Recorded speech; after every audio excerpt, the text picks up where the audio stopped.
Hey mama, pregnancy can be hard, especially that 6 weeks of sickness. Now, for some of us, it is not a full 6 weeks.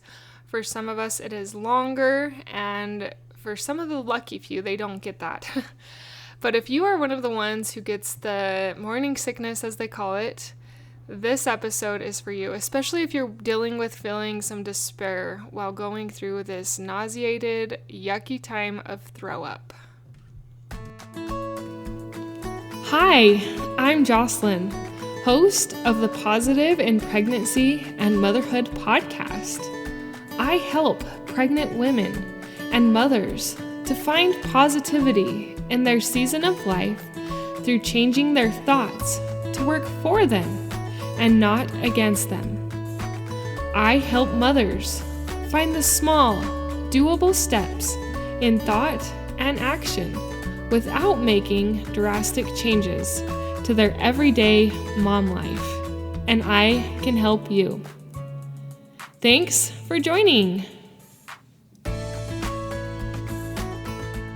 So I wanted to introduce myself if you are new here. Some of my numbers have been going up a little bit, which is exciting. Thank you for sharing this podcast with your fellow pregnant moms. And I have 4 kids, and I've also had a miscarriage. And God kind of laid it on my heart that I needed to share what I've learned during my pregnancies and shifting my mindset to help other moms through this podcast. I have been podcasting for almost 5 years now, which is so crazy. And it has grown really slow. And it's if you compare myself to others, I am very, very far down on the totem pole. But I enjoy podcasting, and I feel like I am meant to share the things that I've learned. And specifically, one of the main things that was on my heart, or that I feel God revealed to me to share, is how to get through that 6 weeks of miserable pregnancy. That 6 weeks would hold me back from even wanting to be pregnant because of how hard it was for me. I hated being sick. I hated feeling nauseated. I hated feeling like I couldn't go out and do things. I hated feeling like I was stuck at home and alone, and it was a difficult 6 weeks to get through. But as I progressed in my pregnancies, I found tips and mindset shifts that actually helped me to get through it. And that's what I want to help you to do. I want to give you some of the tips that I have learned that helped me get through it, and that hopefully will help you as well as you implement them with intentionality. So today we're talking about feeling despair or dealing with despair during the sick phase of pregnancy. Now, it's kind of natural for us women to push away some of those feelings that we don't want to feel. We don't want to feel despair. It is not fun to feel despair. And so oftentimes we'll try and just push it out and be like, nope, I'm not going to feel that. Go away. I know this is hard, but go away. And then we push it down. And something I've found that happens as I push down my negative emotions is that it tends to build. And as you build these bottled up emotions, what I just said happens. You get bottled up. And then you respond and act in ways that are uncharacteristic for you because you have not taken the time to feel that negative emotion. So it becomes bottled up and you explode. And you maybe explode on your children, on your spouse, on family or friends, your pets. And it feels good to release that and to get it out because now you don't have those negative emotions anymore. But it is not good for your relationships. It is not good for the way you feel about yourself when you explode like that. Now, there are going to be times where it just happens. But I'm going to hopefully give you some tips to help you so you don't have to explode. And that first tip is to feel despair. It doesn't sound very fun, does it?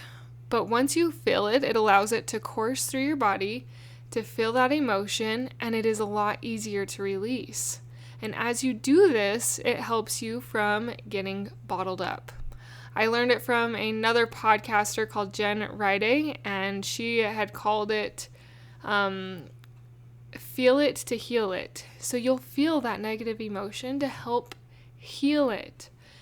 And it does make a difference to just allow the despair. Just say, I'm going to allow myself to feel despair. and let it kind of course through your body for a little bit. And once it's run its course, then be done with it and move on until the next time you need to feel the negative emotion. This is actually one of my first tips on my Positive Pregnancy Program course. I have made a course for those of you who are in the sick phase of pregnancy and feeling despair. If you need a dose of positivity, that course can help you. They are 2 to 6 minute videos with encouragement and tips like this one to help get you through when it feels like you can't do it. When it feels like it's too much and you're wondering, why does pregnancy have to be hard? Look into that if you're interested. It's always the top link in the show notes, and you can find out if the Positive Pregnancy Program is a good fit for you in helping you get through this 6 weeks. I craved positivity and encouraging me to be pregnant and not to hate it during that 6 weeks. And God laid it on my heart and in my mind to make something that the pregnant women who were having a really difficult time in this phase could use. So that is that. My second tip is to solve what you can. And this is going to sound a little bit daunting, but also doable. The reason it might feel daunting is because you're in survival mode, and everything feels daunting when you're in survival mode. But at the same time, I know that you are a woman with strength, that you are resourceful, and that you are strong, and that you can think through solutions to help solve your problems. So if you need a nap midday, that is a problem that you have realized has come up, and you have kids at home who are a little bit older but not quite old enough to take naps, solve your problem by setting them up a quiet time. You have them sit in their room with books, or even provide them with an audiobook for an hour while you rest in the afternoon to hopefully combat and deal with some of the sickness. Maybe if you are really struggling and you just need some help, solve your problem by asking for help. Ask someone to help you with your kids, or with your kitchen, or with providing you a meal. Ask. You might get turned down, and don't take it personal. Everybody else is going through their own things in their own lives. Just ask someone else. And don't take it personal if they say no, and just keep asking, because you are worth the help. And in this season, you might need that help. So it might take swallowing a little bit of pride, which I know is really hard to do, but reach out and ask someone to help you if you are struggling in this season. And the third tip, which kind of goes along with the second tip, is to be okay with being in survival mode. I think this was the hardest one for me to get used to, is I was used to taking care of my family in a certain way. I was used to making meals, taking my husband lunch, and staying decently on top of the house cleaning. But when I got sick, all of that went to shambles, plus everything else seemed like it was falling apart and a mess. And so I was not only just feeling despair, I had this heavy load. And if you are like I was, you probably have that heavy load too, where you feel like, man, I'm really stinking at life right now. Everything is falling behind. I can't even hardly make my family a meal. I can't clean up. I just basically have to lay on the couch and survive.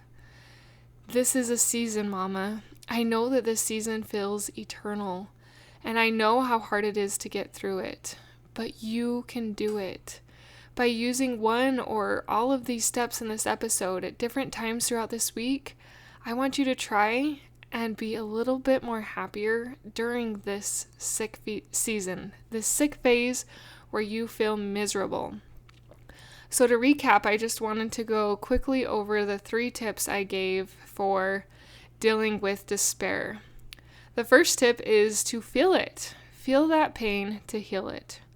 The second is to solve what you can. What can you do to make your life or your day a little bit easier? Do you need a little bit more of your husband's help in the evening? Solve what you can.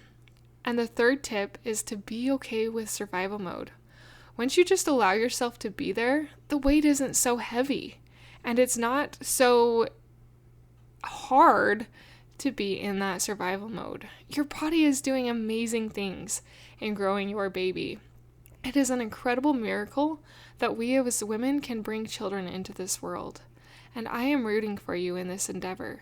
Keep it up. Keep trying to be positive. And if you need even more positivity, a daily dose in your pocket, look into my Positive Pregnancy Program, which is a top link in the show notes. You are amazing. You need you. God needs you, and your children need you in this endeavor to find a little bit more positivity in pregnancy. Thank you for listening. Until next time. Thank you for being a part of the Positive in Pregnancy and Motherhood podcast, for listening, for sharing, and most of all, for applying these tools into your own life to improve your own happiness so that you can find your own better thoughts for a better you in a positive pregnancy, in losing that stubborn baby weight, and becoming the mom you desire to be through taking small steps in thought and action to reach your goals. If you are a mother who has an inner desire to enjoy motherhood and pregnancy better, but you are having difficulty figuring it out, I can help you.